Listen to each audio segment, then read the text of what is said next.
안녕하세요. 절대갑TV의 명품 PD 한 PD입니다.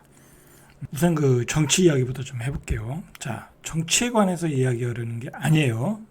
그건 절대 아니고 저는 그냥 객관적으로 이제 훈수 두는 입장에서 이야기하는 거예요. 훈수 좀 좌파도 아니고 우파도 아니고 부동산과 연관돼서 이야기하는 거예요. 그리고 최근에 부동산 시장 시황과도 연관이 좀 되어 있어요. 윤석열 정부가 들어서서 이제 그 부동산 정책을 보면은 전면적 규제 완화를 했잖아요. 전 지역의 완화, 강남 3구와 그리고 용산구 빼고는 다 규제 완화를 했잖아요. 그래서 이제 뭐 뒤에서 얘기하겠지만 이제 분양권 전매도 가능해졌어요. 이제 1년이 지나면은 뭐 지방은 말할 것도 없고, 자 그리고 재건축 규제 완화도 다 해줬어요. 그냥 뭐 50년까지 다 올린다고 그러고, 뭐 안전진단은 뭐 생략하는 것도 많고, 뭐 아주 과거 좌파 정부에서 생각할 수 없는 파격적인 정책들을 했어요. 뭐 저는 뭐 그거에 대해서는 찬성해요. 뭐 규제 완화를 해줘야 서울시 아파트에 공급이 되니까 중장기적으로, 그래서 가격이 안정되는 거니까, 자 그건 뭐 잘했다고 봐요. 그 규제 완화라는 측면에서 어차피 이 재건축 재개발 해야 될 거 아니야, 그죠? 어차피 서울에 살아야 될 거고, 사람들은, 많은 사람들이. 그러니까 당연히 빨리빨리 이 규제 완화해서 주거 단지를 만드는 게 중요하다고 봐요. 자, 그래서 규제 완화를 해줬어요. 자, 그리고 또 세 번째로 중요한 게 뭐냐면, 윤석열 그 대통령의 선거 공약도 있었지만 세금 규제 완화잖아요. 자, 그래서 종부세를 엄청나게 완화를 해줬어. 종부세를. 자, 그것은 조금 너무 과하다고 할 정도로 완화를 해줬어요. 자, 그런데 자 그러면은 자 우리가 한번 생각을 해봐야 돼요. 윤석열 정부를 지지한 사람들은 뭐 기본적으로 좌파들은 예를 들어 지지를 안 했을 거고, 우파들은 우파들은 뭐 기본적으로 윤석열 정부를 지지하는 측이고, 그러면 이제 결국은 그 캐스팅 보드가 중도잖아요, 중도. 그 사람들이 결국은 뭐 집값의 급등 막 그런 거 환멸을 느껴가지고 좌파 정부에서 윤석열 후보를 지지해서 대통령으로 만들어 준 거예요. 결국은 집값 급등이 윤석열 후보를 대통령으로 만들었다. 뭐 저는 그렇게 생각해요. 뭐 다른 부분도 있겠지만 그 부분이 컸다라고 봐요. 자 그러면은 그걸 그렇게 지지했던 사람들의 입장에서는, 어떤 그 캐스팅 보드가 되었던 사람들 입장에서는 당연히 집값에 대한 그 뭐랄까요, 그 사람들이 가지고 있는 집값에 대한 불만을 해소를 해줘야 될 거 아니야. 집값이 거품이 빠지길 원하는 거잖아, 그죠? 버블이 빠지는 걸 원하고, 개인적인 소득으로 집을 살 수 있도록 그렇게 집값이 자리를 잡도록 원하는 건데, 어제 봤듯이 그 중위소득이 서울에서 집을 살 수 있는 게 100채 중에 3채밖에 안 된다. 선택할 수 있는 폭이 3채밖에 안 된다. 주택 구매 물량 지수를 보니까 주택 구매 심리 지수, 그거는 한 뭐 200 정도 되고, 그러니까 뭐 빚을 자산과 빚을 다 내도 살 수 없는 상황이라는 거야. 현재 가격이. 뭐 그건 당연히 원희룡 장관도 분명히 지금의 현재의 집값은 고평가되어 있다, 아직도 거품이 많다라고 본인이 이야기했잖아요. 그러니까 정부가 바라볼 때도 지금 집값은 고평가되어 있다고 이야기를 하고 있어요. 자, 그런데 중요한 거는 그건 립 서비스라는 거야. 실질적으로 정부가 규제 완화를 해주고, 정부가 피는 정책은 집값을 이렇게 뭐랄까요, 더욱 그 정부를 지지했던 사람들이 원하는 가격대가 아니라는 거야. 일단은 전면적 규제 완화를 하는 바람에 분양시장이 그냥 뭐랄까요, 서울의 분양시장이죠. 서울의 분양시장이 그냥 오늘도 이제 휘경동의 디센자이라고 할게요, 그냥 편하게. 그 디센자이가 50몇 대 1 나왔잖아요. 분양가가 싸지 않잖아요. 거의 10억에 가까운 돈인데, 그죠? 쫙 강북에 굉장히 교통이 먼데, 사실 그렇게 선호하는 지역 아니에요. 거기 선호하는 지역이 아닌데, 무슨 이유인지 몰라도 최고 150대 1, 평균 51대 1 그렇게 나왔단 말이야. 분양가가 싸지도 않은데. 제가 어제도 얘기했지만 10억을 현금 들고 그걸 분양받은 사람은 없을 거다. 아마 대부분이 대부분이 뭐 사가지고 뭐 융자를 내고 살면 집값이 오르겠지 하는 그런 좀 낭만적인 생각과 그다음에 1년 뒤에 전매 제한이 되니까 1년 뒤에 팔면 되겠지 하고 분양을 받으려는 사람이 있을 거다. 왜냐면 이제 전매 제한이 가능하다고 하니까 전매 제한이 풀렸다고 하니까 분양권 전매가 가능하다니까. 자, 그러니까 개인적으로 생각할 때 윤석열 정부가 뭘 잘못했냐면 너무 많은 규제를 초반에 다 풀어버렸단 말이야. 그러니까 고분양가의 아파트들이 계속해서 나오고 결국은 울며 겨자 먹기로 청약을 하고 있지만은 그것을 사는 사람은 전매 차익을 노리는 가수일 수가 있다라는 거야. 나중에 보세요. 전매 제한이 풀리면 분양권 물량이 얼마나 쏟아져 나오나. 생각을 해보세요. 10억짜리 아파트인데 중도금을 받으면 한 60% 받을 거 아니야. 그죠? 그러면 한 6억 정도 받으면 그 이자만 해도 수천만 원이야. 그러면 그 이자 내고 그다음에 입주할 때 잔금 대출 받고 그게 쉽지 않을 거란 말이야. 그리고 입주할 때 분양가가 전세가가 또 전세가율이 50%도 안 되기 때문에 결국은 매물이 쏟아져 나올 거란 말이야. 결국은 이 규제 완화로 현재의 상황을 그냥 어떻게 두리뭉실하게 덮고 가는 그런 방책이 돼버렸다라는 거야. 결국은 집값도 안 떨어지지, 그다음에 분양가도 안 떨어지지, 그리고 투기성 거래는 아직도 이렇게 계속 이어지지. 예? 결국은 그러니까 제가 생각하기에는 요즘에 이제 선거 여론조사들이 나오고 있잖아요. 제가 정확히는 뭐 어느 기관에서는지 모르는데 지금 어쨌든 지금의 여당, 그죠? 윤석열 정부가 한 뭐 9포인트 내지 한 10포인트 정도 밀린다고 그래요. 자, 저는 개인적으로 생각할 때 제가 굳이 이렇게 객관적으로 제3자 입장에서 볼 때는 이 서민의 입장에서는 서민 또는 중산층의 입장에서는 윤석열 정부가 들어서서 나아진 게 하나도 없다라는 거야. 뭐 당연히 이제 집값은 뭐 별로 떨어지지 않았고 체감적으로, 응? 체감적으로 떨어지진 않았어. 분양가도 그렇고. 자, 그리고 두 번째로는 물가가 폭등했잖아. 그죠? 물가가 폭등했잖아. 금리를 바짝 올려가지고 물가를 잡았어야 되는데 금리는 그냥 천천히 올리고 미국 올리는 거에 비해서는 천천히 올린 거잖아요. 우리가. 나는 서민들 입장에서는 뭐 투자한 게 없잖아. 그죠? 투자한 게 없는데 내가 뭐 무슨 아파트 산 것도 아니고 땅을 산 것도 아닌데 물가만 폭등하는 거야. 그러니까 이 때거리도 해결 안 되는, 그리고 자영업자들 대출만 더 늘어나고, 응? 자, 뭐 뒤에서 이야기하겠지만 그러니까 서민들이 굉장히 지금 오히려 윤석열 정부 들어서 뭐랄까요, 더 상황이 악화됐다라는 거야. 근데 부자들은 예를 들어 제가 뭐 빈부의 차이를 갈라치기 하는 건 절대 아니에요. 저는 그냥 현재의 상황을 이야기하고 현재의 왜 여당이 지지율이 떨어지는가, 그게 왜 부동산과 연결되는가를 여러분들한테 이야기하는 거예요. 뭐 이런 얘기하면 싫어하는 줄은 알아요. 싫어하는 줄은 아는데 중요한 거는 현재의 상황을 우리가 객관적으로 파악하기 위해서는 우리가 좀 알아야 되고 알고 있어야 된다라는 거예요.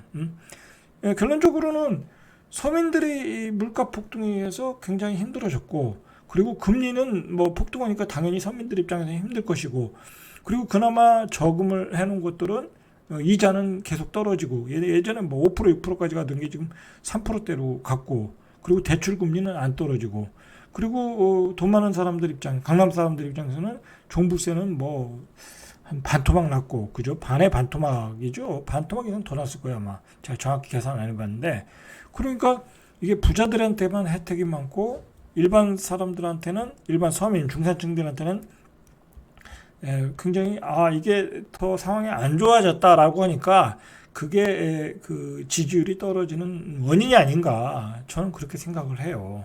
자, 이런 부분을 지금 여당은 해결하지 않고서는 제가 보기에는 국회의원 선거도 쉽지 않아. 지금 생각을 제가 피부로 느끼는 게 있잖아요. 그걸 참고를 좀 하셔야 돼. 제가 보기에는 근본적인 문제는 지금 예를 들어 서민들, 그다음에 중산층들, 윤석열 정부를 지지했던 그 사람들이 나아진 게 하나도 없다라는 거야. 자, 그러니까 그 원희룡 장관이 멋쩍은 얘기만 하는 거야. 집값은 아직도 고평가돼 있다고 립 서비스만 하는 거야. 실질적으로는 하는 것도 하나도 없고. 그러니까 서민들은 벙찌는 거야. 아우, 휘경동 디센시아가 한 10억 가는데, 야, 10억, 강북에서 10억짜리가 무슨 50대 1, 150대 1이 나오냐? 이해가 안 가는 거야, 이해가. 그 옆에 기찻길까지 있다는데. 예? 기찻길 옆 오막살인데. 예? 옛날 누가 기찻길 옆에 누가 집을 사요? 그죠? 그 시끄럽고 소음 나고 그 고압선 지나가고 먼지 나는 곳에 누가 집을 사냐고. 그런데 거기에 10억이라는 거야. 이해가 안 가는 현상이 벌어지고 있는 것은 정부의 너무 풀린 규제 완화. 자, 그리고 정부가 너무 많은 규제 완화를 서울을 확 풀어버리니까 지방시장은 오히려 더 죽었잖아. 그죠? 그렇다고 지역균형의 문제는 또 해결도 안 됐어. 이번에 이제 윤석열 정부가 국가산업단지를 전국에 걸쳐서 이렇게 발표를 했잖아요. 뭐 대구는 어디, 그 다음에 대전은 어디, 뭐 천안은 어디, 그 다음에 반도체. 그런데 그것도 알맹이를 보면 실질적으로 사업이 가능한 것은 서울, 경기도, 뭐 굳이 얘기하면 뭐 천안 정도까지. 그 밑으로는 별로 이렇게 가능성이 없는 얘기들이야. 특히 뭐 직접적으로 지금 투자를 하겠다는 데는 뭐 용인의 반도체 삼성전자밖에 없잖아요. 나머지는 뭐 어떻게 될지 모르는 거니까. 그러니까 또 이것도 서울 경기도권에 수혜를 준 거야. 자, 그러니까 지방은 더 불만이 많을 수 있죠.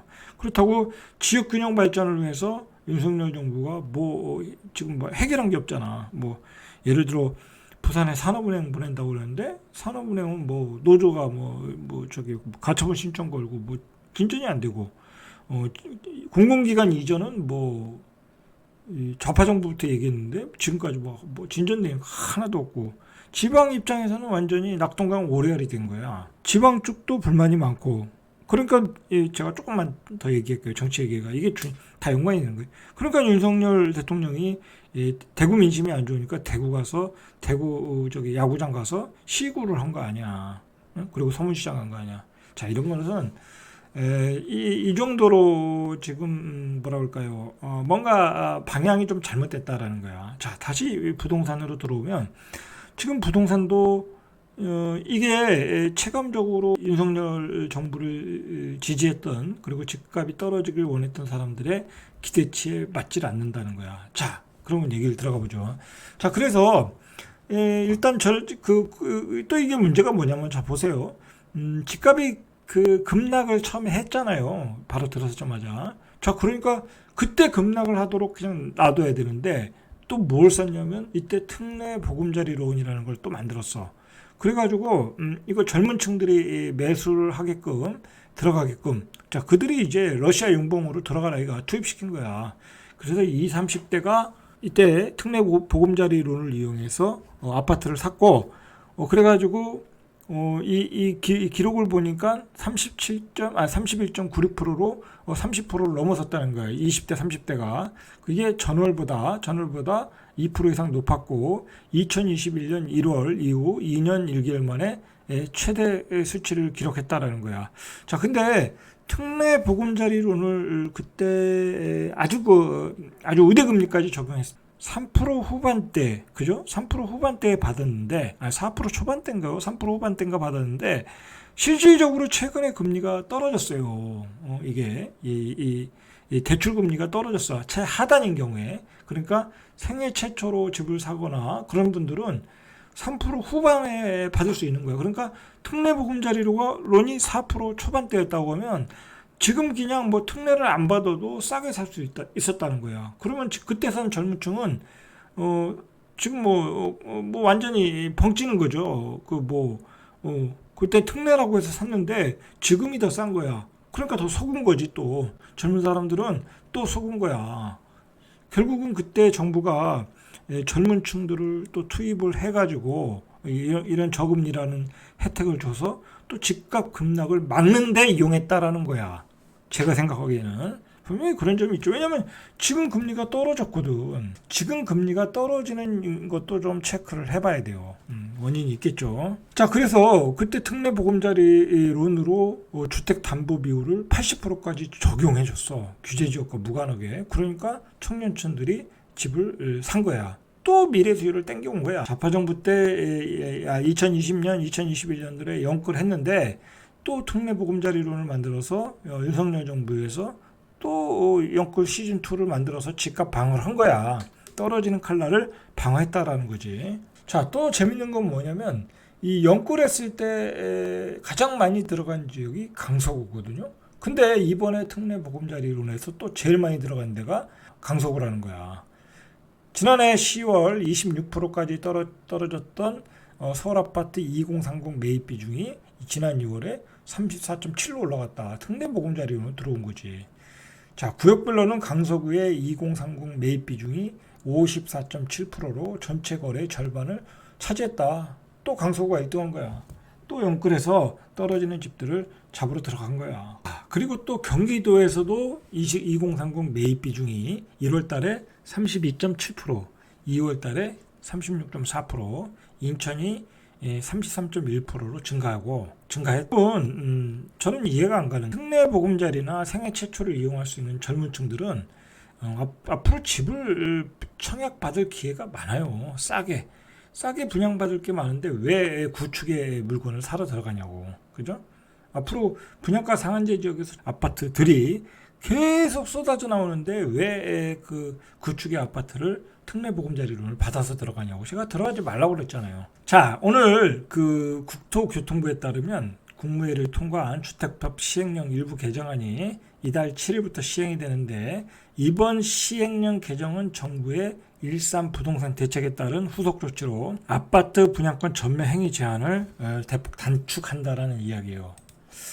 자, 여러분, 이제 전국에 있는 아파트 이제 분양권들이 이제 전매 제한이 이제 기간이 단축이 되는 건데, 일단 이게 무슨 의미가 있냐면, 여러분 생각해 보세요. 내가 아파트를 매수할 계획이 있었어. 구축을. 그런데 굳이 구축을 살 필요가 없죠. 그죠? 이왕이면 앞으로 들어갈 새 아파트를 사는 게 낫겠죠. 그죠? 똑같은 비슷한 가격이라고 하면 구축이 잘 안 떨어지잖아. 근데 오히려 급매물들은 분양권에서 많이 나오거든. 왜냐면 입주할 때 잔금을 못 치르니까 내놓는단 말이야. 급매로. 또는 마피로 내놓는단 말이야. 구축은 가지고 있는 사람이 잔금을 다 지불했기 때문에 이렇게 급매로 잘 나오는 경우가 많지 않은데, 이 분양권은 급매물들이 많아. 그렇기 때문에 이제 4월 달부터 분양권 전매 제한이 되면 분양권 거래 시장이 활발하게 이루어질 가능성이 많다고. 자, 그렇게 되면 구축에 관심을 가졌던 매수자들이 분양권 시장으로 들어온다고. 저라고 해도 만약에 내가 새 아파트로 이사 가자, 다른 아파트로 이사 가자 하면 분양권을 사지 구축의 아파트를 안 사겠죠. 그리고 거기에 급매물들이 있으니까. 자, 그러면 분양권 매매가 시작되면 분양권 매매 때문에 구축의 거래가 구축의 호가가 떨어지게 돼 있는 거야. 그렇죠? 옛날에는 상승장에서는 분양권이 시세를 끌고 갔는데 하락장에서는 분양권이 구축의 가격을 잡아 당길 수 있다니까. 자, 그런 관점에서 앞으로의 분양권 전매 제한을 관심 있게 보셔야 돼.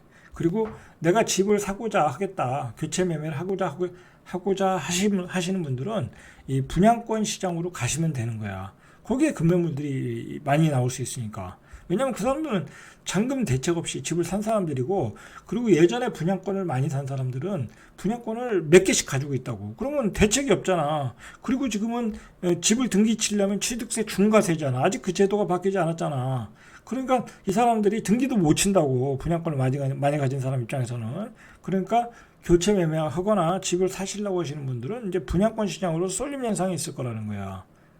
자, 그러면 구축 시장은 떨어진다 라고 보시면 되는 거야. 자, 이 바뀐 제도를 보니까 간단하게 보면 최대 10년까지 제한하던 것을 최대 3년으로 제한을 했다라는 거예요. 자, 수도권 공공택지, 그러니까 분양가 상한제가 적용되는 수도권 공공택지와 아직도 규제지역인 강남 3구와 용산구, 이 4개 지역은 3년이 걸리는 거야. 전매 제한을 하려면. 3년 있다가 아직 입주가 안 됐다. 그러면 거래가 가능한 거죠. 근데 비규제죠. 그러나 그 서울 전역이 포함된 그냥 과밀 억제권역, 그냥 이 규제적이 아닌 지역, 그다음에 이제 공공택지가 아닌 분양가 상한제가 적용되지 않는 지역은 1년, 뭐 그 외 지역은 그냥 6개월, 그리고 그 비수도권인 경우에 최대 4년이 적용됐는데 이 지역은 이 공공택지와 규제 지역은 1년, 광역시 도시 지역은 6개월 이렇게 됐다. 그러니까 뭐 대부분이 그냥 한 1년 안에 다 풀린다. 1년 후면 다 풀린다. 이제 그렇게 보시면 돼. 뭐 규제 지역은 3년. 근데 규제 지역이라고 해봤자 이제 강남 4구와 수도권 공공택지. 자, 여기 이제 분양가 상한제가 적용된 지역은 3년. 자, 이렇게 보시면 돼. 자, 그러니까 수도권 공공택지라고 해도 이 분양가 상한제가 적용되는 수도권 공공택지라고 해도 입주 기간이 3년이 넘는 지역은 분양 그 입주 전에 물건들이 나올 수 있겠죠. 분양권들이 나올 수 있겠죠. 그러니까 굉장히 많은 분양권들이 시장에 쏟아져 나오는 거야. 자, 그렇게 되니까 사람들이 이 분양권 시장으로 갈 수밖에 없다. 신축을 선호하기 때문에. 그리고 금매물이 여기에 많다라는 거야. 자, 예를 들면 이제 둔촌주공과 성북구 장이 레디언트, 다 둔촌주공은 분양가 상한제가 적용이 되지만은 여기가 이제 올해 12월 되면은 이제 3년이 되는 거예요. 그래서 분양권을 거래할 수 있다라는 거야. 장이 레디언트는 그냥 일반 과밀 억제권 구역이니까 바로 1년 지나면 거래가 가능한 거고. 자, 그러니까 이 둔촌주공과 성북구 장이 레디언트가 이렇게 완판이 되었던 거예요. 전매 제한이 되니까, 전매 제한이 풀렸으니까 그 분양권을 가지고 시세 차익을 노리는 사람들이 분양을 받은 거야. 그러니까 여러분들이 이 전략을 어떻게 짜야 되냐면, 이게 이제 12월에 풀리면 분명히 프리미엄이 붙어서 나오겠지. 뭐 일부는 거래가 될 수 있어요. 그죠? 뭐 또 실수요자도 있으니까. 그러나 여러분들이 살 필요 없다. 살 필요 없고, 입주 때 사라. 입주 때 물건이 쏟아져 나올 거 아니야. 입주 때 되면 분양권은 금매물들이 나올 수밖에 없어. 잔금을 못 치르는데, 그리고 이자 부담이 크거든. 그러니까 이런 데를 사고 싶은 분들은 분양권이 풀리자마자 사면 안 되고 입주 때 사라. 비싸면 다른 거 사면 되니까. 비싸면 안 사면 되잖아요. 그죠? 비싸면 안 사면 되는데 규제가 풀렸을 때, 분양권 전매 제한이 풀렸을 때 바로 분양권 매매가 시작될 때 사면 오히려 더 비쌀 수 있다라는 거야. 시장의 하락장이기 때문에 풀렸을 때 꾸준히 올라가는 게 아니라 상승장에서는 풀렸을 때가 제일 싸지만은 하락장에서는 입주 때가 제일 싸단 말이야. 그렇게 전략을 짜서 자기 집을 마련하시면 돼요. 자, 그렇게 하시면 된다. 그러니까 오늘 그 청약 경쟁률이 나온 그 휴경동의 디센시아도 결국은 이걸 노리고 사는 거야. 분양권 전매 제한을. 그래서 50몇 대 1이 나온 거야. 일반적으로 내가 분양을 받겠다고 하는데 내가 분양을 받아서 살고자 하는 사람들이 10억을 내고 들어간다. 그건 아니죠. 그죠? 자, 문제는 아직도 이게 이제 아직 해결되지 않은 게 있어요. 이 분양가 상한제 적용 주택에 대해서는 아직도 실거주 의무 규제는 남아 있어요. 일부 야당 의원이 반대를 하고 있다고 그래요. 이 법 개정이 돼야 돼. 글쎄요, 이거는 뭐 되겠죠. 그죠? 해결이 되겠죠. 자, 일단은 우리가 또 뭘 신경 써야 되냐면 이게 중요한 거야. 전세가율이, 서울의 아파트 전세가율이 평균 50%가 붕괴되었다라는 거야. 매매 가격에 50%도 안 간다. 전세가. 매매 가격에 전세가율이 50%가 안 되면 집값이 올라갈 수가 없어. 왜냐하면 이 전세 사는 사람들이 대부분이 실수요야. 그리고 아파트를 사야 될 잠재적 수요야. 전세 사는데 50%면 빚 안 내고 50%면 사는데 그 사람들이 뭐 빚 내가지고 집을 살 일이 있겠습니까? 고금리에. 그러니까 집값이 올라갈 일이 없어. 당분간은. 아주 길게.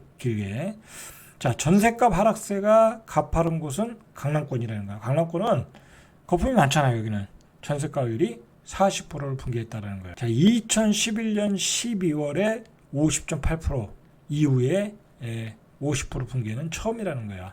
11년 3개월 만에 가장 낮은 수치다. 그러니까 집값이 얼마나 거품이 얼마나 많은 거품이 꼈냐를 알 수 있는 거죠. 자, KB 부동산 기준으로 서울 아파트 매매 가격은 전달보다 1.17 하락했는데 전세 가격은 1.79, 전세 가격 하락폭이 더 커요. 자, 서울 25개구 가운데 가장 낮은 강남구가 41.6%, 40%도 붕괴될 수 있는 상황이에요. 자, 송파구가 44.4%, 7%, 서초구도 45.6%, 45%, 강남 상구가 모두 45%라는 거야. 자, 용산구는 더 심각해요. 42.8%, 양천구도 48.6%. 이렇게 서울의 그 A급 입지들이 50%를 밑들고 있다는 거야. 자, 25개구 중에서 60%를 넘는 곳은 한 군데도 없다. 여러분이 집값의 가장 그 정확한 바로미터는 전세가율이야. 전세가율 50%에서는 집값이 올라갈 수가 없어요. 올라갈 수가 없어요. 오히려 거품이 크게 빠질 수 있어. 자, 이 문제는 뭐냐면 지금 지금 그 물가 폭등으로 경기 침체잖아요. 그 예를 들어서 요즘 뭐 고깃집이 잘 안 된다고 그래요. 여러분 잘 보세요. 고깃집들 보면 장사가 잘 안 되고 폐업 하시는 분도 많이 나오고 있어요. 왜 그러냐면 뭐 네 사람이 가서 소주 한 잔 먹으려면 10만 원 나온대잖아. 근데 오히려 요즘은 치킨집이 더 잘 된다고 그러잖아요. 우리 그 치킨집 가면 한 5만 원 가지고 네 사람이 먹을 수 있으니까. 자, 그 정도로 자영업자들이 장사가 안 되는데, 자, 자영업자의 60%가 다중채무라는 거야. 그러니까 여러 군데 빚이 있어가지고 한계에 내몰렸다라는 거야. 제가 이 이야기를 해드리는 것은 뭐냐면, 우리 자영업자들이 이렇게 한계에 내몰리면은 이 경기 침체로 가는 거고, 뭐 집값이 올라가는 일은 이게 매칭이 안 되는 거야. 뭐 너무나 어려운 자영업자들이 이렇게 어려운 상황인데 어떻게 집을 살 수 있는 사람도 없고 오히려 매물들이 쏟아져 나올 수밖에 없는 거지. 자, 보시죠. 자영업자들의 대출 규모가 사업자 대출 플러스 가계 대출이겠죠. 1020조라는 거야. 1020조. 그래서 자영업자 대출자 10명 가운데 6명은 세계기관 이상의 자금을 끌어다 쓴, 자, 이들의 연이자 부담은 1년만 사이 평균 1,000만 원 정도 늘어났다. 저희도 이제 공인중개사 사무실을 하잖아요. 저희 와이프가. 뭐 그리고 저도 상가를 사서 일반 사업자를 임대 사업자를 놨잖아요. 그러면 저도 보니까 3개 이상이야. 그죠? 기관 상품 3개 이상이야. 저도 그렇더라니까요. 저도 어떻게 보면 다중채무자야. 그러니까 저 같은 사람은 그래도 그냥 어떻게 그나마 건전한 빚을 가지고 있는 편인데도 불구하고 일반 자영업자들은 얼마나 많은 빚을 갖고 얼마나 허덕이고 있겠냐라는 거야. 여러분 이런 상황들을 보면 지금 이 거품이 붕괴되기 직전이라는 거야. 이렇게 자영업자들의 빚이 많고 이 빚이 결국은 자영업자를 압박하고 있다라고 하면 집값은 집은 올라갈 수가 없어. 오히려 매물이 쏟아져 나올 수밖에 없는 상황이라는 거지. 자, 그래서 제가 이걸 설명해 드리는 거예요. 자, 전체 자영업자 대출자 가운데 173만 명, 이 56.4%가 다중채무자라는 거야. 그러니까 10명 가운데 6명 꼴로 사실상 더 이상 추가 대출을 받기 어려운 한계 차주라는 뜻이에요. 자, 이 자영업자 다중채무자의 1인당 평균 대출액이 이 4분기 말 현재 4억 2천만 원이라는 거야. 어마어마하죠. 자, 그러니까 이 굉장히 심각한 상황으로 가는 거야. 심각한 상황으로. 대출 종류별로 보니까 사업자 대출이 671조, 가계 대출이 348조. 집에서 담보대출 받았겠죠. 이건 사업자 대출이고. 자, 그래서 자영업자 대출액이 지난해 3분기 처음 1,000조 원을 넘었다라는 거야. 4분기에도 최대 규모를 더 키웠다라고 봐야 되겠죠. 이런 상황이고, 국내적으로는 이런 상황이고, 여러분 우리가 또 뭐를 신경을 써야 되냐면, 이거 참 고급스러운 얘기인데, 지금 문제가 뭐냐면 이 미국의 국채가 흔들리고 있어. 달러의 화폐의 지위가 흔들리고 있어. 지금 어제 같은 경우에 미국의 국채 금리가 하루에 0.50bp. 자, 그런 경우가 없다라는 거야. 그렇게 큰 변동성이 일어나질 않는다라는 거야. 금융위기가 아니면. 자, 이 미국 달러의 위기가 오고 있다라는 거야. 미국이 이제 은행이 뱅킹론 하는 상황이니까 금융 시스템이 무너지는 상황인데, 자, 이게 뭐냐면, 이제 미국 외에 그 미국에 대항하는 나라들, 중국, 러시아, 이란, 사우디, 그런 나라 입장에서 보면 너무 불만이 많은 거야. 자기네들, 미국 같은 경우 자기네들 경제가 안 좋다고 하면 그냥 무제한 양적 완화를 해서 하고, 그리고 막 뭐 신재생 에너지로 가고, 뭐 세일 저기 만들고 막 그러면서 그냥 화폐로 미국 달러 화폐로 세계를 지배하다 보니까 이 자원을 가진 나라 입장에서는 화폐 가치가 떨어지고 이 자원의 가치는 떨어지는 거잖아요. 화폐를 많이 발행한다라는 것은. 그러면 이 사람들 입장에서는 이 자원을 가진 원유를 가진 나라 입장에서는 당연히 원유 가격을 올려야 되겠죠. 그죠? 유동성은 많은데 원유 가격은 그대로야. 그러면 손해잖아. 내가 똑같은 가격에 팔아도 나는 옛날에 반값으로 파는 거잖아. 그렇잖아요. 그러니까 사우디, 뭐 이란, 러시아, 중국 이런 나라들이 이렇게 한편이 돼가지고 자원을 가지고 미국 달러에 대항을 하게 되고 지금 그게 이제 전쟁의 양상으로서는 우크라이나와 그 이제 미국이 한 팀이 되고 이 러시아가 또 하나가 돼가지고 그런 대리 전쟁을 하고 있는 거 아니에요, 그죠? 그리고 또 중국과 대만의 전쟁이 또 그런 양상으로 벌어지는 거고, 자 그렇단 말이에요. 그러니까 지금 이게 그 과거에 미국이 써왔던 달러 패권에 대한 그 거부 반응이 이제 막 나오는 거야. 이제 이 반대 진영에서 나온단 말이야. 자원을 가지고 부딪히는 거야. 미국은 달러를 가지고 이제 어떤 세계 경제를 지배하고 세계 경제를 끌고 나가려고 그러는데 이제 그거 못 봐주겠다는 거 아니야. 자, 그런데 그 부작용이 뭐예요? 탈세계화잖아. 탈세계화. 그죠? 탈세계화로 가면 결국 우리는 비싼 원유를 사와야 되고 비싼 원료를 사와야 돼. 그러니까 결국은 우리가 무역 적자가 나오잖아. 그죠? 자, 세계 경제, 세계 정치의 문제를 따지고 들어가 보면 결국은 우리의 문제가 커지는 거야. 우리의 문제는 무역 적자로 나오는 거죠. 자, 자영업자는 붕괴되고 있지. 가게는 엄청난 부채로 집을 사서 거품을 만들었지. 지금 그리고 우리 국민들은 그냥 울며 겨자 먹기로 분양을 한다니까 분양을 받고 있는 거잖아. 고분양가에. 그거 서울에 예를 들어서 뭐 둔촌주공자나 뭐 둔촌이나 뭐 지금 앞으로 최근에 분양했던 거 전매 제한을 안 했다고 해봐.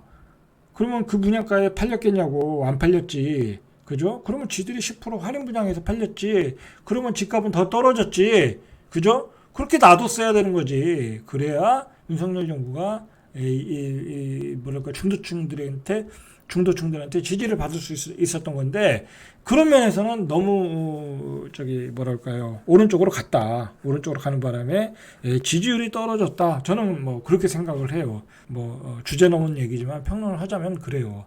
그런 면을 좀 수정하지 않는다고 하면 다음에 국회의원 선거도 쉽지 않을 것이다. 저는 그렇게 예언을 합니다. 뭐 이건 정치적인 얘기가 아니라 이 부동산 정책과 관련되는 얘기고 관련되는 얘기예요.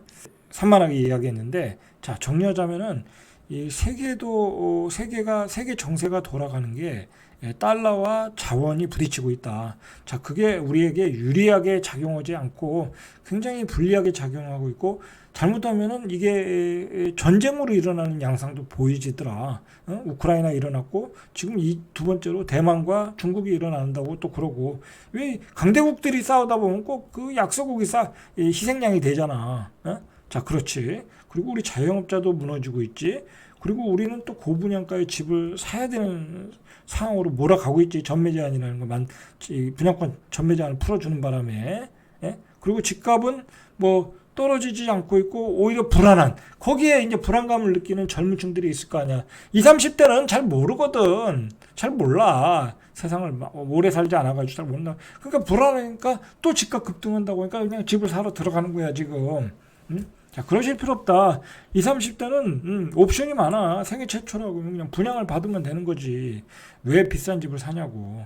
자, 그리고 마지막으로 분양권 전매 제한이 풀리면은 이제 구축 시장에서 매수세가 분양권 시장으로 쏠릴 가능성이 있다라는 거야. 자, 그러면서 급매물들이 거래되면서 구축 시장의 가격을 떨어뜨릴 수 있다. 자, 오늘은 여기까지. 이상 절대값TV의 명품 PD 한 PD였습니다.